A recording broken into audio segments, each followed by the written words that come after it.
Commence par le point de la situation internationale de cette épidémie de coronavirus Covid-19. 94 250 cas au total dans le monde, dont plus de 51 000 guéris.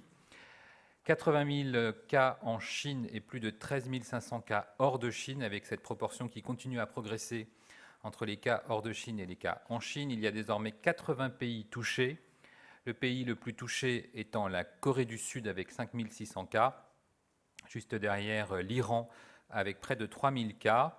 En Europe, tous les pays sont concernés. Vous savez que le pays le plus touché est l'Italie avec près de 3 000 cas, l'Allemagne 240, l'Espagne 198.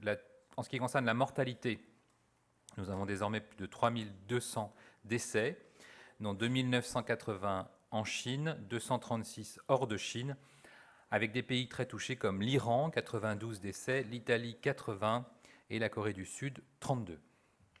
En France, nous sommes au stade 2, donc avec un objectif très clair qui est celui de freiner la propagation du virus sur le territoire national. Ce jour à 16 h, nous avons, selon Santé publique France, 285 cas confirmés, soit 73 de plus qu'hier. Toujours 4 personnes décédées et on a 15 personnes en situation de réanimation ce jour. Parmi les cas confirmés et tous isolés, 172 font partie d'une chaîne de transmission ou d'un regroupement de cas. 52 sont de retour de zones à l'étranger où circule le virus. 65 sont sans exposition identifiée à cette heure. Nous avons 13 régions touchées et nous avons appris ce soir que des premiers cas confirmés étaient rapportés en Guyane. Plusieurs situations de cas groupés font l'objet d'investigations. Un important regroupement de cas dans l'Oise, à la suite de l'investigation des 2 premiers cas, qui a permis de détecter à cette heure 99 cas confirmés, qui sont d'ailleurs répartis dans au moins 8 régions. Nous avons un autre regroupement en Haute-Savoie, à La Balme, près d'Annecy. Ce regroupement est désormais constitué de 30 cas confirmés. Vous savez que nous avons aussi détecté une contamination d'un groupe de touristes de retour d'Égypte, 11 cas confirmés, et c'était par le dépistage d'une détresse respiratoire aiguë d'allure infectieuse. Dans la région Grand Est, dans le Haut-Rhin, 10 cas sont confirmés, dont 5 au sein d'une même famille.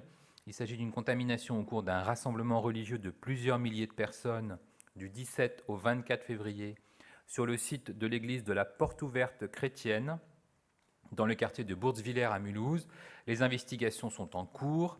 Les personnes qui ont participé à cet événement et qui présentent des symptômes évocateurs d'infection à coronavirus doivent contacter leur centre 15, où qu'elle soit sur le territoire national, bien sûr.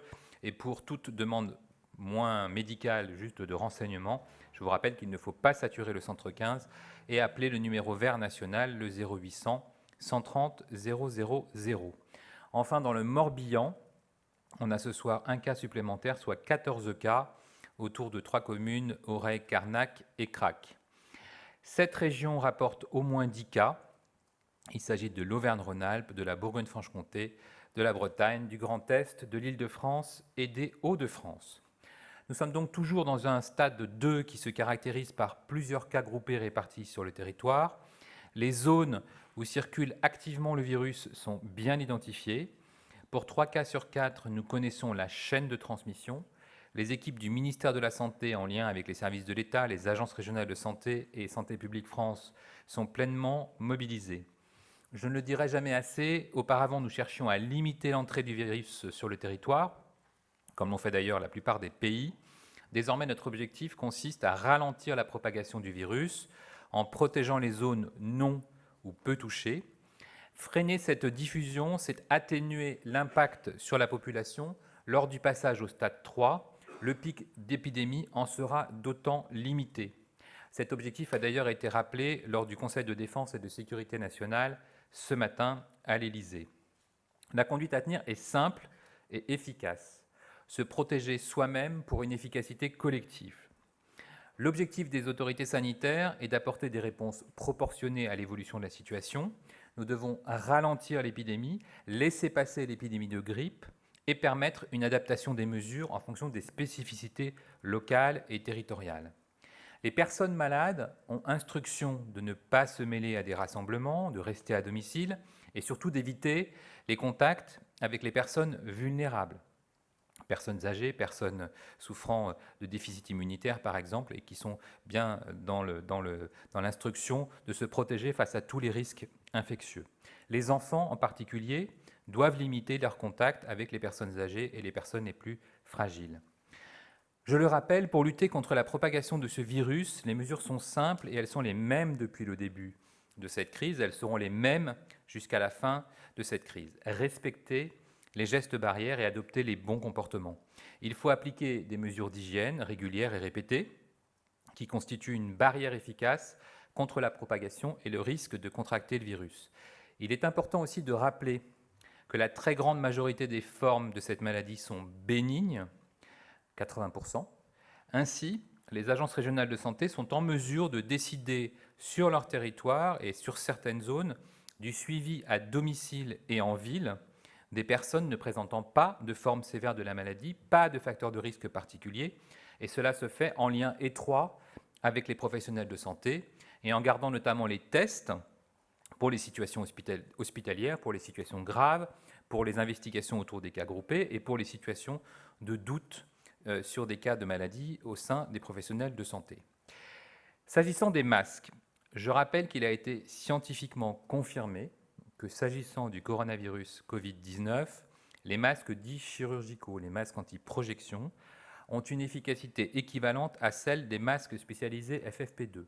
Ce n'est pas moi qui le dis, c'est le rapport officiel de l'Organisation mondiale de la santé, c'est un essai clinique publié dans JAMA, c'est l'avis officiel de la Société française d'hygiène hospitalière publié aujourd'hui, et ce sont aussi les recommandations officielles des US CDC. Ces masques P2 doivent être strictement réservés à l'usage des professionnels hospitaliers qui pratiquent au quotidien des gestes à haut risque, en soins critiques par exemple, ou qui sont exposés à des agents infectieux différents, tels que la tuberculose.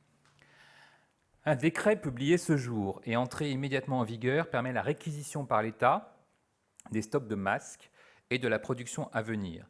Sur un stock stratégique de 150 millions de masques chirurgicaux, l'État vient d'en déstocker pour les professionnels de santé via une délivrance par les officines pharmaceutiques, en ciblant en priorité et en urgence les zones de circulation active du virus, puis tout le territoire sera livré dans les prochaines heures. Les fabricants ont été réunis ce jour pour maximiser la production et optimiser les circuits logistiques. Pour conclure, je voudrais avoir un mot pour l'ensemble des services de l'État, les collectivités locales, toutes les personnes qui sont mobilisées depuis plusieurs semaines, évidemment les professionnels de santé, les établissements de santé, les établissements médico-sociaux, qui se mobilisent pour la prévention et qui se mobilisent pour la prise en charge de ces premiers cas. Et je les remercie vraiment pour leur engagement sans faille.